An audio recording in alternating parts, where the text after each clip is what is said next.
Okay, when I was in high school, this movie called Paranormal Activity came out. And it was made with like a few $1,000s or something, and it's set in like, suburban middle class people's houses, and there's jump scares, and it has special effects that everyone and their dog can do. But this movie made millions of dollars when it got a distributor, and it has an unending amount of sequels. The answer is that ever since Blair Witch Project, found footage movies are a pretty lucrative phenomenon, considering how cheaply they can be made and then marketed to sell a great deal of DVDs or red boxes, whatever the hell you want to call it.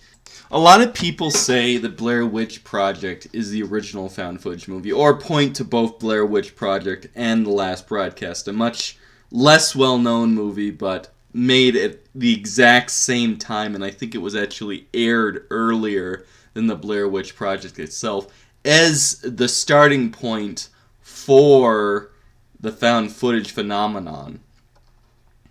Now, in terms of financial ability, that might be true, because the marketability of those two films was immense, but if you look back, there is Cannibal Holocaust and The Legend of Boggy Creek that are kind of pointing to.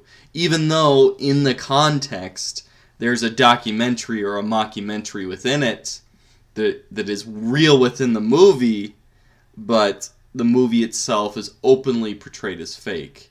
Now, if we go back to 1989, there's a certain film called The McPherson Tapes, or UFO Alien Abduction, which, ironically enough, is the first true, pure found footage movie.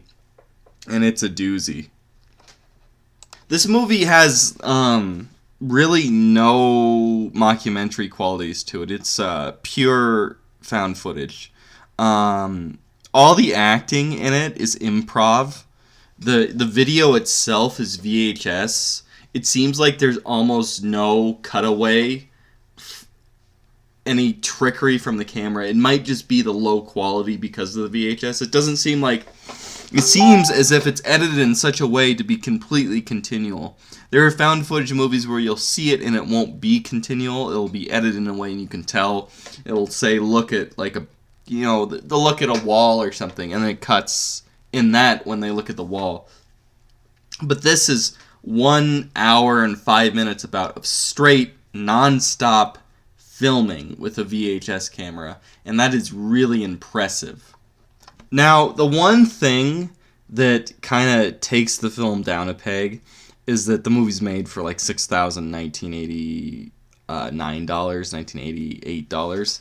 So you'll see that the aliens in the movie are like 5th grade, 6th grade girls with cheesy alien Halloween masks on.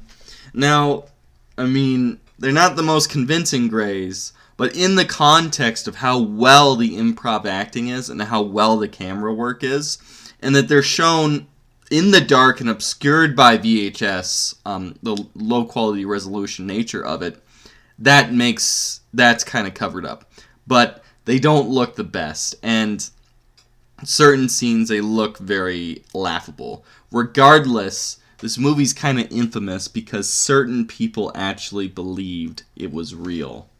The original print of this movie was lost in an insurance fire, or some mysterious fire that is commonly thought to be an insurance fire, when it was made.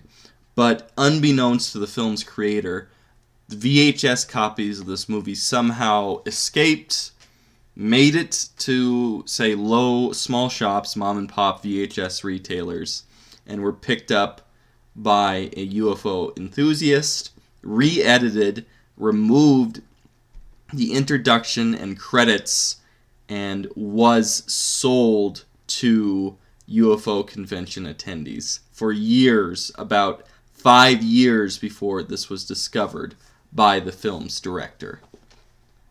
I don't know, I mean, people choose what they want to believe. I like to read conspiracy stuff and, paranormal stuff, and when you watch it, or you read it, or whatever, you have it in the back of your mind to take a grain of salt. But some people apparently, at least to a certain extent, believe this film was real. And that's kind of where the infamy of this film comes in. Because the way it was released at UFO conventions illegally made it seem as if it was a real film.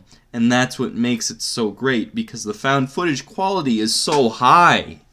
It's so realistic that it can double as a real film to some people. I deeply suggest this movie, and I am very interested in UFO abduction, UFO culture, alien abduction. So I'm going to review other films that fall under the same kind of type.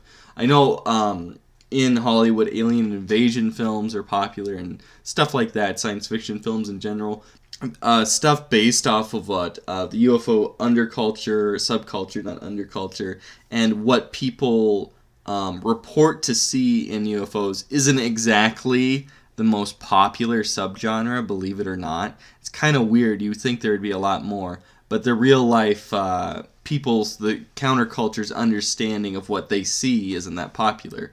So I would like to put a spotlight on those type of movies.